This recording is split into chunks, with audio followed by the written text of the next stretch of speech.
श्वास शुद्धतेचा, आनंद आरोग्याचा, शुभ कार्य असो वा कोणताही कार्यक्रम, आनंदाच्या बासुंदी, श्रीखंड आणि आईस्क्रीमची चवच न्यारी. आनंदाची उत्पादने आईस्क्रीम, कुल्फी, श्रीखंड, बासुंदी, दही, ताक, लस्सी, पेढे, कप, कोन आणि बरंच काही. Anand ice cream and milk products, Ramanand Nagar, taluka Palus. संपर्क 90 11 30 93 99 99 75 57 16 86. कराडसाठी 90 11 16 93 99.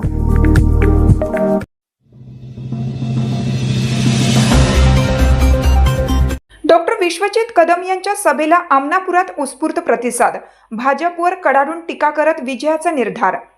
सामान्यांच्या हिताचे रक्षण करणे हीच काँग्रेसची परंपरा असून आगामी काळात जनविरोधी धोरणे राबवणाऱ्या भाजपला घरी पाठवल्याशिवाय जनता स्वस्थ बसणार नाही, अशा शब्दात आमदार डॉक्टर विश्वजित कदम यांनी सत्ताधाऱ्यांवर कडाडून प्रहार केला. जिल्हा परिषद आणि पंचायत समिती निवडणुकीच्या निमित्ताने काल आमनापूर येथील हनुमान मंदिर चौकात आयोजित करण्यात आलेल्या काँग्रेस महाविकास आघाडीच्या जाहीर सभेत ते बोलत होते. या सभेला आमनापूर आणि परिसरातील नागरिकांनी प्रचंड गर्दी केली होती. सभेला मिळालेला उत्स्फूर्त प्रतिसाद पाहून काँग्रेस कार्यकर्त्यांमध्ये उत्साहाचे वातावरण पाहायला मिळाले. अंकुलखोप जिल्हा परिषद गटाचे उमेदवार सुदीप दर्याप्पा गडदे आणि आमनापूर पंचायत समिती गणाचे उमेदवार वैभव उत्तमराव उगळे यांच्या प्रचारासाठी ही सभा आयोजित करण्यात आली होती. आपल्या तडाखेबंद भाषणात डॉक्टर कदम पुढे म्हणाले की गेल्या काही वर्षात केवळ आश्वासनांची खैरात करण्यात आली, मात्र जनता भूलथापा यांना बळी पडणार नाही. काँग्रेसने नेहमीच लोकाभिमुख प्रगतीला प्राधान्य दिलं आहे.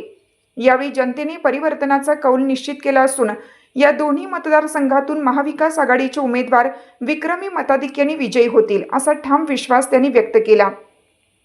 सभेदरम्यान स्थानिक नेत्यांनीही मनोगत व्यक्त करत कार्यकर्त्यांना 7 फेब्रुवारी रोजी होणाऱ्या मतदानासाठी सज्ज राहण्याचे आवाहन केलं.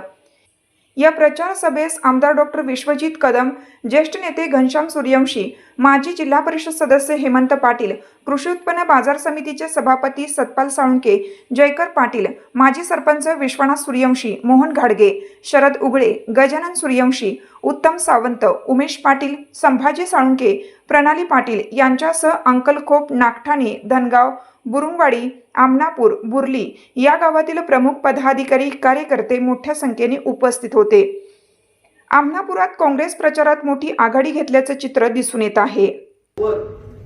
जी लोकांमधून निवडून येणारी माणसं आहेत, जी जनतेतून निवडून येणारी माणसं आहेत, ही भाजप सरकारला नको आहे.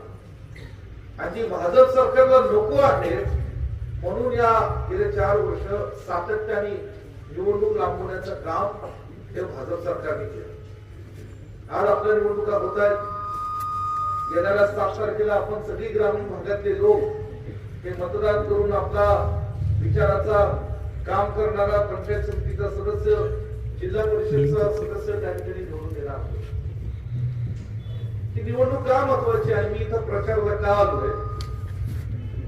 कारण मला असं प्रामाणिकपणे वाटतं की इथे आपला हा मतदारसंघ, आपलं हे आमनापूर गाव, अंकुलखोप जिल्हा परिषद गट हे साहेबांच्या विचाराचं आणि साहेबांच्या विचाराचं हे गाव आणि गट असताना मला असं वाटतं की जेव्हा या आमनापूर गावातील अंकुलखोप जिल्हा परिषद गटातील एखादा सर्वसामान्य